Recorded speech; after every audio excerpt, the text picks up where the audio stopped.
अहिल्यानगर जिल्ह्यातील ताजा घडामोडी बघण्यासाठी आजच रोखोक या वृत्तवाहिनीला सबस्क्राईब करा, लाईक करा आणि शेअर करा। साहित्यरत्न लोकशाहीर डॉक्टर अण्णाभाऊ साठे स्मारकाचे तातडीने लोकार्पण करण्यात यावे या मागणीसाठी मातंग समाज बांधवांनी गुरुवारी 20 ऑगस्ट रोजी सकाळी 10 वाजता स्मारकासमोर आमरण उपोषण सुरू केले आहे।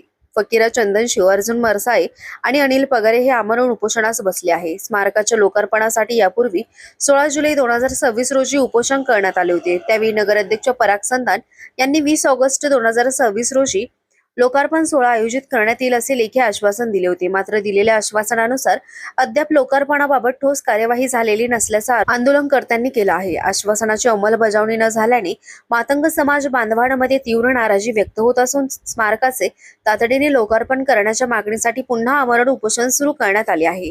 मुख्यमंत्री आणि उपमुख्यमंत्र्यांची लोकार्पणासाठी निश्चित तारीख मिळेपर्यंत आणि त्याचबरोबर शहरात लोकार्पण सोहळ्याची आवश्यक तयारी पूर्ण होईपर्यंत उपोषण मागे घेणार नाही अशी ठाम भूमिका उपोषणकर्त्यांनी घेतली आहे।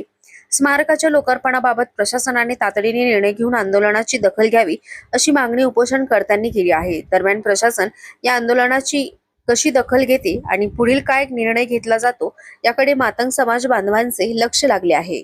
सर्वांना क्रांतिकारी जय लवजी, जय भीम, जय शिवराय।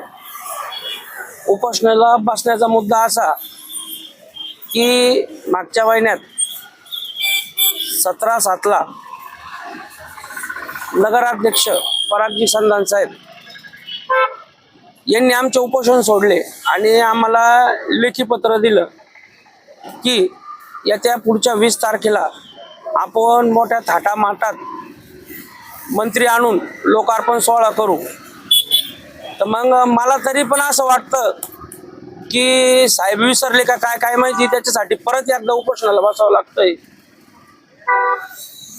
आता आमच्या मातंग समाजाची एकच मागणी, जोपर्यंत आम्हाला तुम्ही तारीख देणार नाही तोपर्यंत आम्ही इथून उठणार नाही। आता समाजाच्या भावनाशी जास्त खेळू नये नगरपालिकेने, नगराध्यक्षांनी, नाही तर समाज कधी पेटला तर साहेब तुम्हाला माणसं कमी पडतील विजवायला। ही नुसते तुम्हाला माहिती चांगलं, आम्ही डायलॉग बाजा करणारे लोक नाही। आमची कळकळीची विनंती तुम्हाला का आम्हाला लवकरात लवकर तारीख पाहिजे आणि जर तुमच्याकडून होत नसेल तर तुम्ही आम्हाला सांगा, आम्ही स्वतः उपमुख्यमंत्री बोलवू किंवा आमच्या पद्धतीने कोणी पण आम्ही बोलवू। तुमच्याकडून होत नसेल तर जय लवजी, जय लवजी, जय अण्णा, जय भीम, जय शिवराय। तर अनेक 8-10 वर्षापासून आमचे समाज कार्यकर्ते हे उपोषण आंदोलन निवेदन हे वारंवार देत आलेले आहे। येत्या काळामध्ये 16 जुलैला उपोषण टाकलेलं होतं। आपले परागजी संधान साहेब यांच्या हस्ती उपोषण सोडवण्यात आलं। 20 तारीख आम्हाला दिलेली होती। वारंवार आमच्या समाजाला फक्त वोट बोलून उपोषण सोडून घेता आणि कुठली कारवाई करते नाही। तर आमच्या साहित्यरत्न लोकशाहीर अण्णाभाऊ साठ्यांचं लोकार्पण हे सोहळा झाल्यानं नसल्यामुळे आम्हाला परत एकदा या उपोषणाला बसावं लागलं। कारण का आजची 20 तारीख आहे, तर सर्वप्रथम समाजाचं मन हे दुखलेलं आहे। तर माझं आपल्या साहेबांना एकच बोलणं आहे का त्यांनी लवकरात लवकर ही कारवाई जर नाही केली तर अन्यथा सर्व समाज रस्त्यावर उतरल्याशिवाय हा राहणार नाही।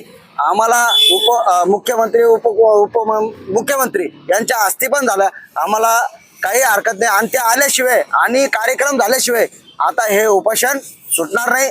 जय लवजी, जय अण्णा, जय भीम, जय शिवराय। सर्वात पहिले मी नगरपालिकेचा जाहीर निषेध करतो।